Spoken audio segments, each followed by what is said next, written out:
4 загинувших и 5 пораненых. Сумная статистика раніцы минулой серады. Туман, разом з ім і няўважлівасць водителя стали основными причинами аварий на дорогах в области. Юрий Печур с подробязностями. З-за моцнага тумана на дорогах в области бачнасць паменшылася до 50-100 метров. Первые трагичные звестки пришли с Березовского района. Первое происшествие это было в 6 часов утра на автодороге Береза-Драгичин вблизи деревни Угляны, где водитель 65-го года рождения выехал на полосу встречного движения, где допустил лобовое столкновение с рейсовым автобусом. К сожалению, как водитель Volkswagen Passat, так и 2 его пассажира 81-го и 58-го года рождения погибли на месте происшествия. Літаральна праз 2 гадзіны чарговая трагедыя на трасе М1, непадалёк ад скрыжавання Шчэбрын-Тэльмы. Аўтамабіль маркі Ауді трапіў між 2 грузавых машын, аўтакрана і КамАЗа, які перавозіў будаўнічыя матэрыялы. Вынік трагічны. Мужчына-водитель загінуў на месцы. Пассажирка и водитель грузовика трапили в больницу.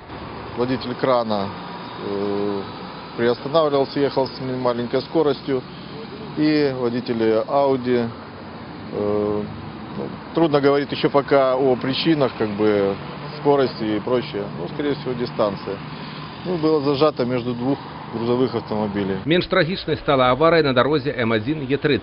У водителя автомобиля марки Dodge нешта здарылася з колам. Для ремонту на место приехал специалист шиномонтажной майстэрні. Але месцам для гэтага была выбрана проезжая частка. У выніку чарговая авария, у якой потерпел один человек, які и проводил ремонт. Ён был доставлены у больницу. Автомобили моцна не пашкоджаны. У Жабінкаўскім районе водитель 31 года нараджэння не справіўся з управлением, у выніку чаго яго автомобиль марки Москвич перакуліўся на дах.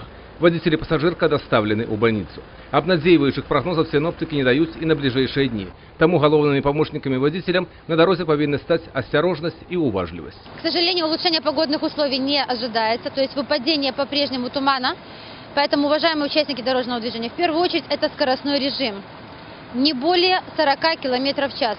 Быть предельно внимательными при проезде нерегулируемых пешеходных переходов. Но пешеходам в свою очередь, даже несмотря на то, что вы двигаетесь на пешеходном переходе, мы настоятельно рекомендуем использовать световозвращающие элементы. Юрий Печур, Александр Стевицкий, областные новины, Брест.